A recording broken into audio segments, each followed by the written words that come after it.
Welcome to Vivas One Educational Foundation, your gateway to success. Explore classes in UPSC, Defense, WBCS, Combined Course, CAT, CLAT, and many more. Subscribe now for expert guidance and quality education.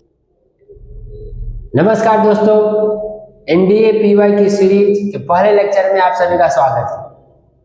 जैसा कि हम लोगों ने अपने introduction में चर्चा किया था कि इस सीरीज के अंदर हम लोग एनडीए पीवाई क्यू को सॉल्व करेंगे और यहाँ आज जो हम लोग करने जा रहे हैं वह एनडीए एग्जामिनेशन 2024 एग्जामिनेशन 2 के मैथमेटिक्स पेपर के हर एक क्वेश्चन को सॉल्व करने जा रहे हैं। जहाँ हम लोगों ने अपने पीछे लेक्चर में यह चर्चा किया था कि हम इस पेपर में जो क्वेश्चंस को करेंगे उनके 3 पैरामीटर होंगे। सबसे पहले हम क्वेश्चन के सॉल्यूशन को देखेंगे, बाद में उस क्वेश्चन के पैटर्न को समझेंगे और उसके आधार पर हम क्वेश्चन को प्रेडिक्ट करेंगे। प्रेडिक्ट इन द सेंस यह होगा कि क्वेश्चंस का लेवल क्या होगा, या क्वेश्चंस फॉर्मूला बेस्ड पूछे जाएंगे या फॉर्मूला से हट के पूछे जाएंगे या कॉम्प्लिकेटेड पूछे जाएंगे या डायरेक्टली एप्लीकेशन पूछे जाएंगे।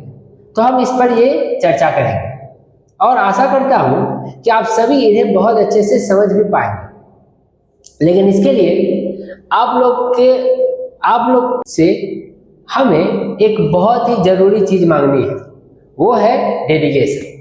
अगर आप लोग अच्छे से डेडिकेटेड होके हम लोगों के साथ आप ये क्वेश्चन कर ले गए तो मैं यह वादा करता हूं कि एग्जाम तो आपका निकलने का चांसेस बूस्ट होगा ही होगा, साथ ही साथ आपके कॉन्फिडेंस लेवल एकदम से बूस्ट होगी। तो चलिए बिना किसी देरी के हम लोग अपने लेक्चर को शुरुआत करते हैं और हम लोग क्वेश्चन नंबर 1 पर चलते हैं। हमारा पहला क्वेश्चन यह एनडीए एनए एग्जामिनेशन 2 2024 का जो पहला क्वेश्चन है वह यह कहता है कि late x be a matrix of order 3/3, y be a matrix of order 2/3, z be a matrix of order 3/2, which of the following statement are correct?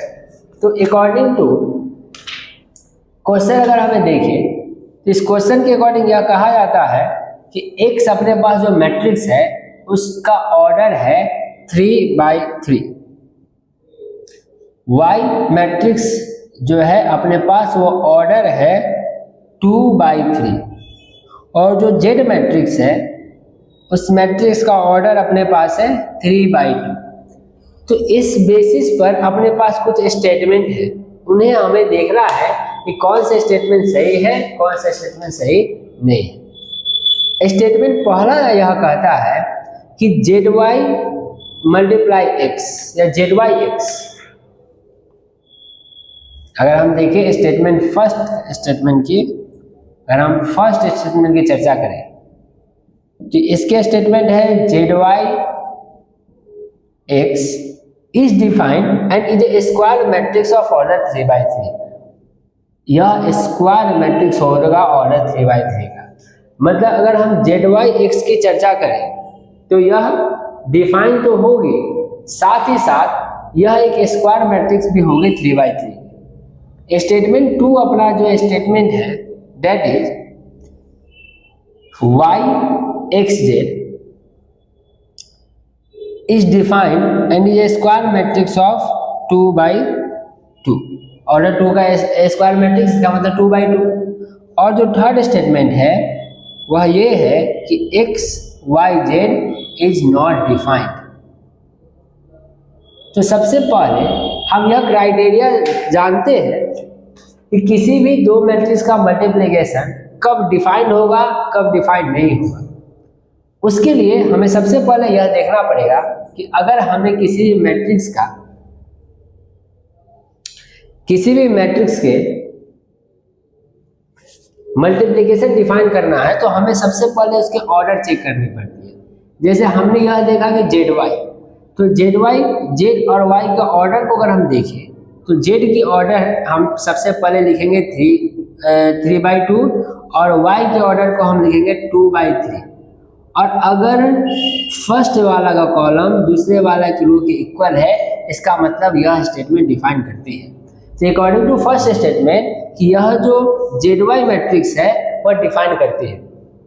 और अगर ZY मैट्रिक्स डिफाइन करेगी तो what is the resultant? We know the resultant matrix means the ZY resultant of ZY matrix is of order 3/3। यह 3/3 order की होगी according to our definition of multiplication in matrix. अब अगर हम ये 3/3 order को जब x से मल्टीप्लाई करें जिसकी ऑर्डर 3/3 है, तो हम पहले चेक करेंगे कि डिफाइंड है या नहीं। डिफाइन के लिए कॉलम और row that is equal and is it defined and the order resultant order is क्या 3/3। अकॉर्डिंग टू डेफिनेशन और अकॉर्डिंग टू आवर सॉल्यूशन हमने देखा कि पहला स्टेटमेंट बिल्कुल ही सही है। नाउ स्टेटमेंट 2 को जब हम देखें,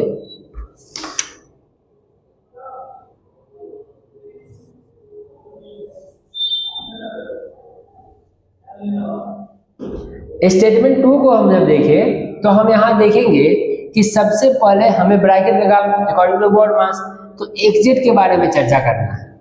तो xz यहाँ याद रखिए x ऑर्डर और 3। तो अगर हम देखें x ऑर्डर ऑफ x और ऑर्डर ऑफ z तो यह डिफाइंड है, बिल्कुल डिफाइंड है।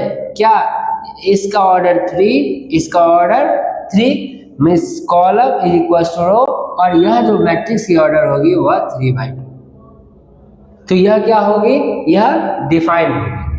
अब यहाँ पर बहुत ज़्यादा गलती होने का चांस कि स्टूडेंट में क्या होता है कि हम क्या करते हैं कि xz के बाद जो अपने पास y मैट्रिक्स है उसका ऑर्डर हम आगे की तरफ रखते हैं, अपने राइट हैंड की तरफ रख देते हैं कभी कभी बाय मिस्टेक, क्योंकि हम लोग सभी लोग जानते हैं कि मैट्रिक्स का जो मल्टीप्लिकेशन है वो कम्यूटेटिव लॉ को फॉलो नहीं करता। सो अगर यह मैट्रिक्स का मल्टीप्लिकेशन क्या लेफ्ट साइड में है तो we have to put it in left side. तो जो y का ऑर्डर है उसे हमें कहाँ रखना पड़ेगा? उसे हमें लेफ्ट साइड में रखना पड़ेगा, तब जाके हम क्या कर सकते हैं, चीज़ों को चेक कर सकते हैं। अगर आप इसे गलती से भी आगे पुट कर दे तो आंसर में भी डिफरेंट। ओके नाउ अब यहाँ पर आप चेक करें कि यहाँ की कॉलम यहाँ की row that is equal and it is the order of 2/2। जो स्टेटमेंट नंबर 2 कह रहा है दैट इज 100% करेक्ट। अब जो थर्ड स्टेटमेंट अपने पास है कि XYZ नॉट डिफाइंड, तो सबसे पहले हम चेक करते हैं YZ की order as we did in our previous statement. YZ की ऑर्डर 3/2 हमने चेक किया कॉलम रो और हमने पाया कि इसका जो आंसर है दैट इज 2/2 ऑर्डर। बट जब हमने x के साथ इसको चेक किया 3/3 ऑर्डर के साथ, तब अब आप यहाँ देखें कि यह 3 और यह 2 row is not column is not equal to row. तो इस स्टेटमेंट के कारण यह जो है अनडिफाइंड रहा, यह डिफाइंड नहीं हो पाया। इसलिए यह जो मैट्रिक्स का स्टेटमेंट है that is also correct because इसने बोला है कि यह मैट्रिक्स क्या है, नॉट डिफाइंड है। अब यहाँ डिफाइंड नहीं है और स्टेटमेंट क्या कर रहा है कि यहाँ डिफाइंड है। So on the basis of our solution हमने यह पता किया कि यह जो तीनों स्टेटमेंट सही है और जो अपने पास ऑप्शन होने जा रही है option D that is 1 2 3। But the thing is हम यहाँ पर सिर्फ क्वेश्चन को सॉल्व करने नहीं बैठे, हम लोग हमेशा से 3 पैरामीटर को देखते चल रहे हैं। तो पहले पैरामीटर तो हमने कंप्लीट कर ली कि हमने सॉल्यूशन देखा, इस सॉल्यूशन से हमने समझा क्या, इस सॉल्यूशन से एक बात अच्छे से समझ में आ गई कि क्वेश्चन जो है वो डायरेक्टली है, डिफिकल्ट नहीं है। But the thing is you have to be patience in this questions. क्यों? क्योंकि यहाँ पर कुछ ऐसे क्वेश्चन है जहाँ से आगे और पीछे करने से आप क्या कर सकते हैं, गलत कर सकते हैं। तो जैसे ही आप इम्पेशेंस हुए आपका क्वेश्चन क्या हो जाएगी, रॉन्ग हो जाएगी, सॉरी आपकी आंसर क्या हो जाएगी, रॉन्ग हो जाएगी और आप बहुत बड़े मिस्टेक को कर चुके होंगे। बट अगर आप पेशेंस नहीं रखे तो क्वेश्चन का जो पैटर्न है वो बहुत ईजी है। The second thing is about the pattern कि अगर हम डेफिनेशन को अच्छे से पढ़ लें या सिर्फ कॉन्सेप्ट को अच्छे से पढ़ लें तो मुझे लगता है कि क्वेश्चंस को सॉल्व करने में 75% आसानी directly on the basis of क्या, on the basis of definition only. ये तो मल्टीप्लिकेशन का डेफिनेशन था, उसके बेसिस पर ही हमने क्या किया, इस तरह से चीज़ों को कर दिया।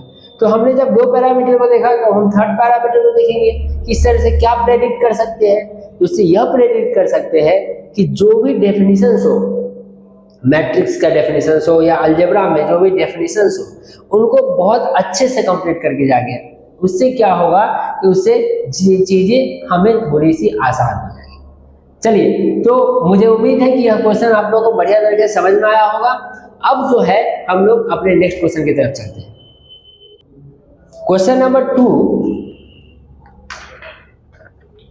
Consider the following statement, the set of all irrational number between √12 and √15 is an infinite set। पहला स्टेटमेंट, यह दो स्टेटमेंट है जिसको कंसीडर करना है। जो दूसरा सेट है, the set of all odd integer less than 1000 is a finite set.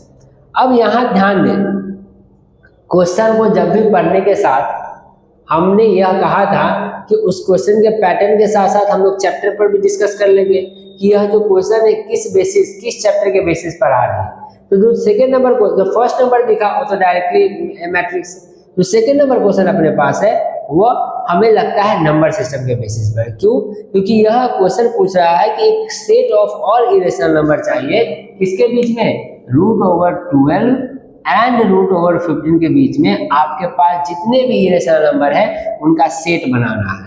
Set of all irrational number, जितने भी इरेशनल नंबर हैं उनके एक सेट बनाने हैं √12 और √15 के बीच में। तो क्या यह इनफाइनाइट होगी?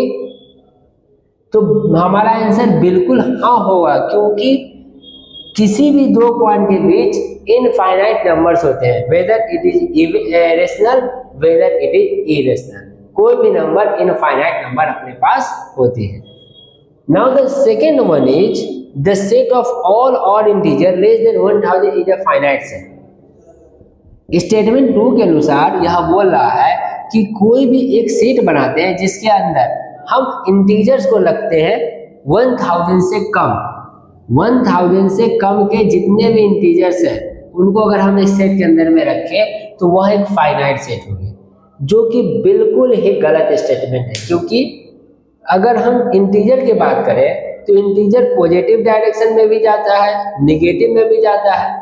तो अगर वो इंटीजर नीचे की तरफ आ रहा है, 1000 से कम की तरफ आ रहा है, तो एक तरह से -इन्फिनिटी की तरफ क्या कर रहा है, अग्रसर कर रहा है। So that in that case हम यह कह सकते हैं यह क्या कि यह जो स्टेटमेंट है इनका बिल्कुल ही रॉन्ग है। अकॉर्डिंग टू स्टेटमेंट हमारे पास ओनली वन स्टेटमेंट जिसमें ऑप्शन नंबर क्या है, सिर्फ 1 दिया गया है, वो सही है।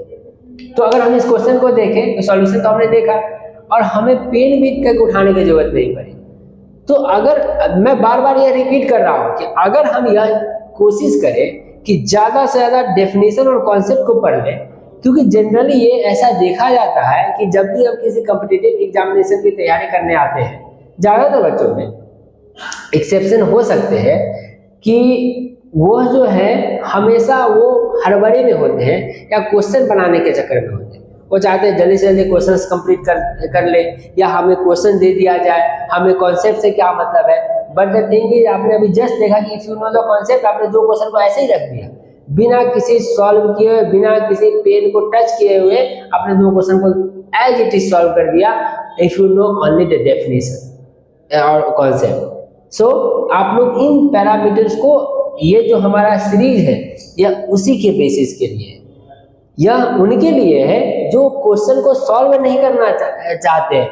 उनको, उनका जो इंटेंशन यहाँ क्वेश्चन को सॉल्व करते देखना नहीं है, उनका इंटेंशन यहाँ क्वेश्चन को सॉल्व करने के बाद उसके अंदर क्या पैटर्न्स है, उसके अंदर क्या सिस्टम्स है, उनको समझना है। इसलिए इसका नाम NBA PYQ एनालिसिस सीरीज है।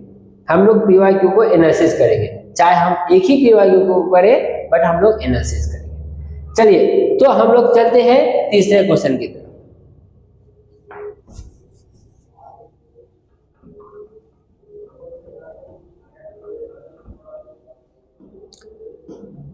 अकॉर्डिंग टू क्वेश्चन नंबर 3, इसने बोला कि how many 4 digit number are there having all digit at odd.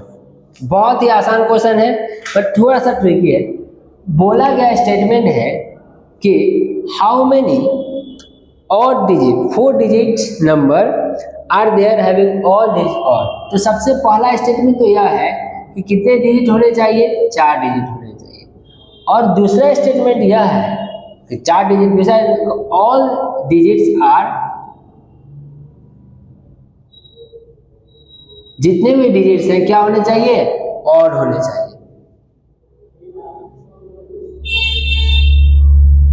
पहला स्टेटमेंट कि डिजिट 4 होने चाहिए, दूसरे स्टेटमेंट सभी डिजिट्स ऑड होने चाहिए। तो अगर हम देखें तो ऑड नंबर्स अपने पास क्या होते हैं, 1, 3, 5, 7 और 9। हमारे पास 5 ऑड डिजिट्स होते हैं।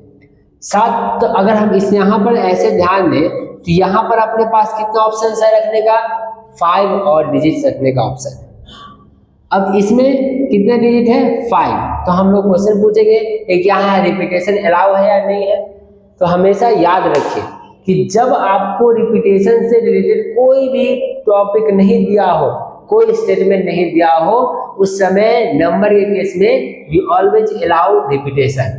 क्योंकि हम लोग क्या करते हैं, नंबर्स का ऑल नंबर्स का मतलब होता है number, repeated number, non repeated number, all the numbers. Okay, अगर आपको रिपीटेड के लिए मना किया जाएगा तभी आप जाके क्या कर सकते हैं, इसको क्वेश्चन को छोड़ेंगे या इस क्वेश्चन को नॉन रिपीटेशन फॉर्म से लगाएंगे। बट यहाँ अपने पास 5, यहाँ 5, उसी तरह से यहाँ 5 और यहाँ 5, इस तरह से अपने पास मिलाकर कितने हो गए, 5, 5, 25, 125 और 625 क्या हो गए, 625 क्या हो गए, पॉसिबल केसेस हो गए, जो ऑप्शन नंबर क्या है, ए। अब ध्यान दें कि ये जो क्वेश्चन है किसका, परमुटेशन का।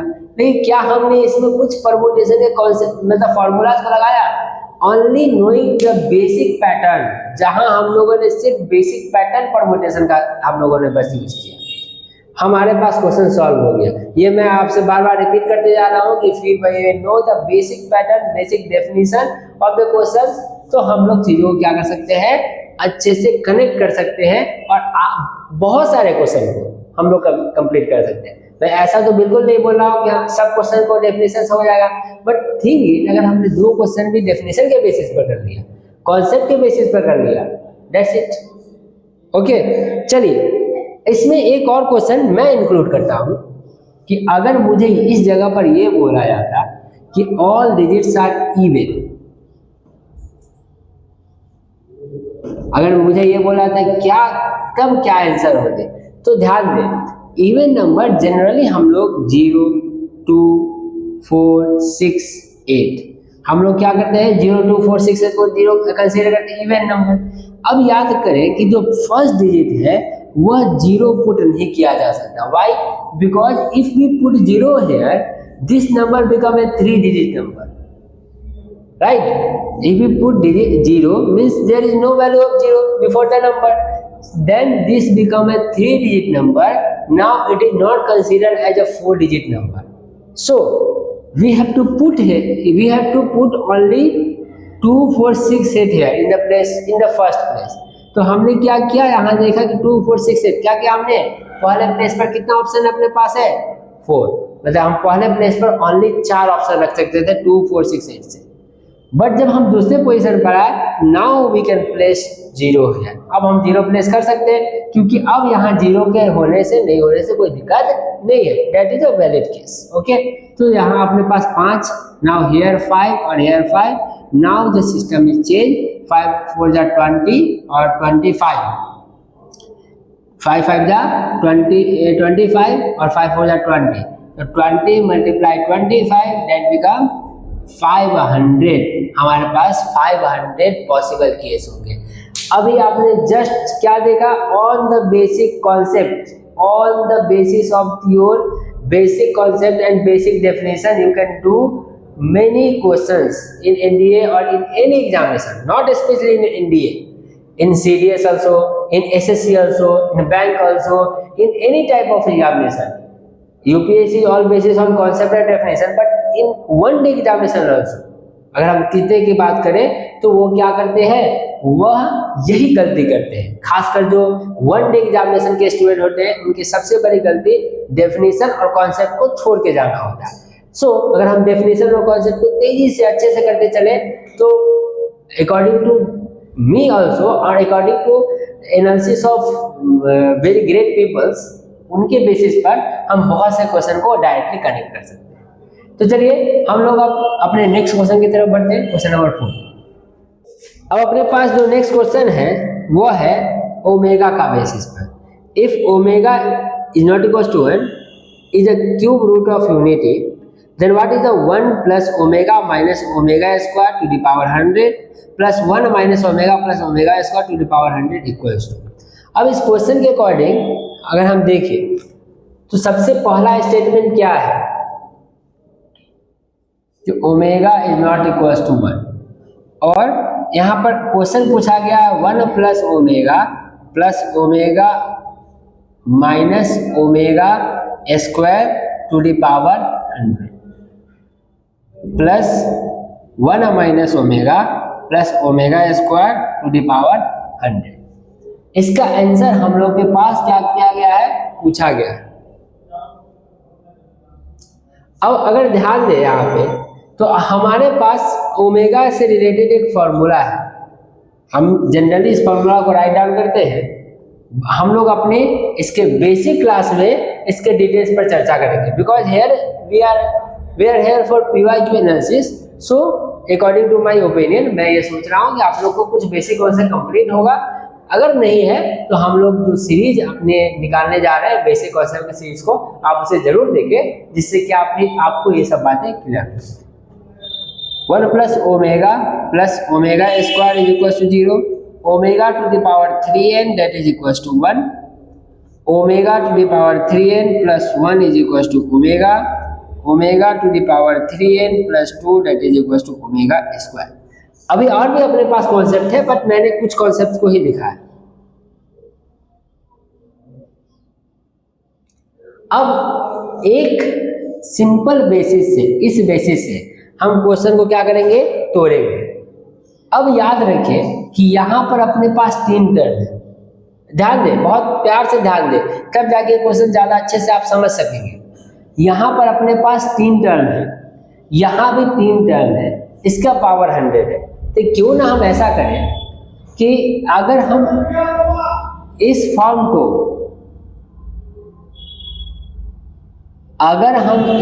को किसी एक पार्टिकुलर में लेकर चले जाए, किसी एक टर्म में लेकर चले जाए, तो हमें कनेक्ट करने में आसानी होगी।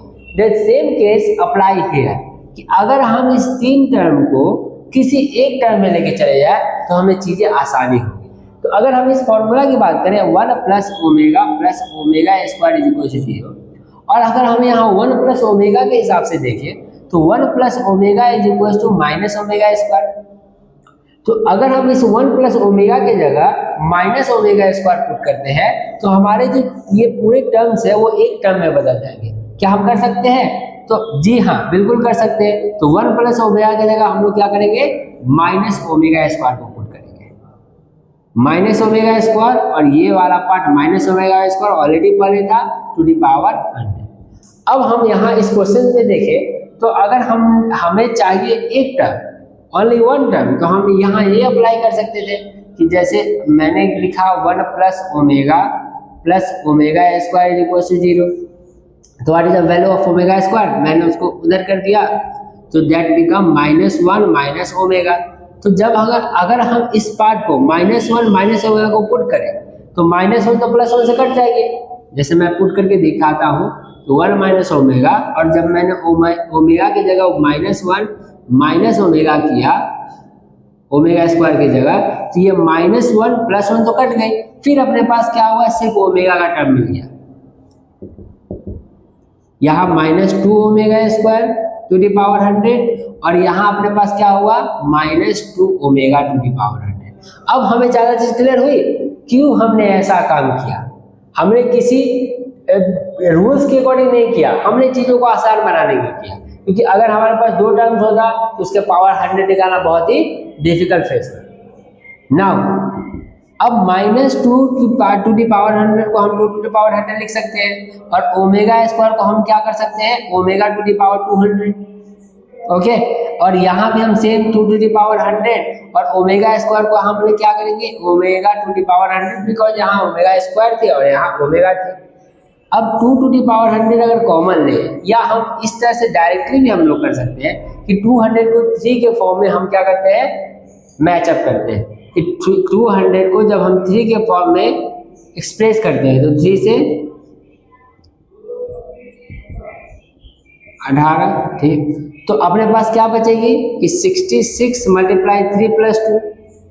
तो अगर हम यहाँ देखें 2 टू दी पावर 100, तो यह जो ओमेगा है किस फॉर्म में आ गई, 3 मल्टीप्लाई 60 मतलब 3n प्लस 2 के फॉर्म में। तो 3n प्लस 2 के फॉर्म में हम डायरेक्ट ओमेगा स्क्वायर लिख सकते थे, जी है। और यहाँ पर अगर हम ऐसा लिखते हैं 2 to the power 100 omega to the power 100, तो 100 को हम क्या लिखते हैं, 33 मल्टीप्लाई 3 प्लस 1 के फॉर्म में। तो 33 मल्टीप्लाई 3 प्लस 1, यहाँ हम लोग क्या लिख सकते थे, ओमेगा। अब हमने 2 टू दी पावर 100 को कॉमन ले लिया, तो क्या लिखा, ओमेगा स्क्वायर प्लस ओमेगा। हमारे पास जो स्टेटमेंट बचता है वो क्या बचता है, ओमेगा स्क्वायर प्लस ओमेगा। हमारा जो स्टेटमेंट है यह है, ओमेगा स्क्वायर प्लस ओमेगा। तो जब ये पार्ट चला जाएगा that become -1, omega square plus omega. जब ये माइनस चला बाहर चला जाएगा, तो 2 to the power 100 multiply -1 that become -2 to the power 100। हमारे पास आंसर आ गया 2 टू दी पावर 100। अब हम इस क्वेश्चन को थोड़ा ध्यान से देखें। हमारे पास सॉल्यूशन तो आ गया, जो हमारा पहला पैरामीटर था कि सॉल्यूशन हमने फाइंड करना था, हमने सॉल्यूशन तो फाइंड किया। बट आप में से बहुतों का एक क्वेश्चन होगा कि सर इतना लंबा, तो मेरा आंसर है बिल्कुल नहीं। क्यों नहीं, क्योंकि सबसे पहले तो मैंने इसको एक्सप्लेन किया, उसके बाद मैंने इसकी टर्मिनोलॉजी को एकदम बच्चे की तरह, एकदम बिगिनर्स की तरह तोड़ा। क्या आप भी वही करेंगे बैठे के वहां पर, क्या आपको वहां प्रोसेस दिखाना है, नहीं। हम क्या करेंगे, हम इन सभी चीजों के डायरेक्टली शॉर्ट्स को करेंगे। जैसे 1 प्लस ओमेगा को डायरेक्टली ओमेगा स्क्वायर लिखेंगे, तो हमारे पास ये स्टेप लिखने के लिए समय नहीं है, हम डायरेक्ट यहाँ पहुंचेंगे। एम आई राइट? सेम तरह से मेरे पास ये स्टेटमेंट के लिए समय नहीं हो, यहाँ से हम डायरेक्ट यहाँ पहुंचेंगे। तो हम डायरेक्ट 3 स्टेप आगे बढ़ सकते हैं, क्योंकि ये काम हम आसानी से कर सकते हैं, because we know the process very easily and very smoothly. Okay, so हम इन तरह से चीजों को करेंगे। Okay, now the second thing, what is the pattern. यहाँ भी हमने क्वेश्चन देखा, it all depend on the simple formula, not complicated formula. तो हम ये देख रहे हैं कि या तो कॉन्सेप्चुअल बेस्ड क्वेश्चन भी आ रहा है, तो सिंपल कॉन्सेप्चुअल बेस्ड, या definition based, formula based question भी अगर वो दे रही है, तो क्या दे रही है, सिंपल फॉर्मूला बेस्ड। हाँ, कुछ करने की जरूरत नहीं, if you know the basic formula then you know how to solve the question. तो मुझे लगता है कि अगर हम फॉर्मूला डेफिनेशन को कंप्लीट करते जाए, और तो हम ज्यादा से ज्यादा चीजों को कनेक्ट कर सकेंगे। और मैं यह बार बार इसलिए आप लोगों को रिमाइंड करा रहा हूँ, क्योंकि यह ऐसा प्रॉब्लम है जो जाने जाने में सब करते हैं, इवन हम टीचर्स भी करते हैं जाने जाने में। Less practice, more focus on notes. Notes करो, नोट्स करो, नोट्स करो। नोट्स करना है, एक बार नोट्स करना है, रिवाइज करना है, उसके बाद पीवाईक्यू सॉल्व करना है, फिर उस नोट्स को देखना है। जब आप जैसे जैसे पीवाईक्यू सॉल्व करेंगे, उस तरह से आप नोट्स को क्या करेंगे, देखते रहेंगे, आपका प्रिपरेशन ज्यादा बेटर होगा। तो चलिए हम लोग बढ़ते हैं नेक्स्ट क्वेश्चन की तरफ।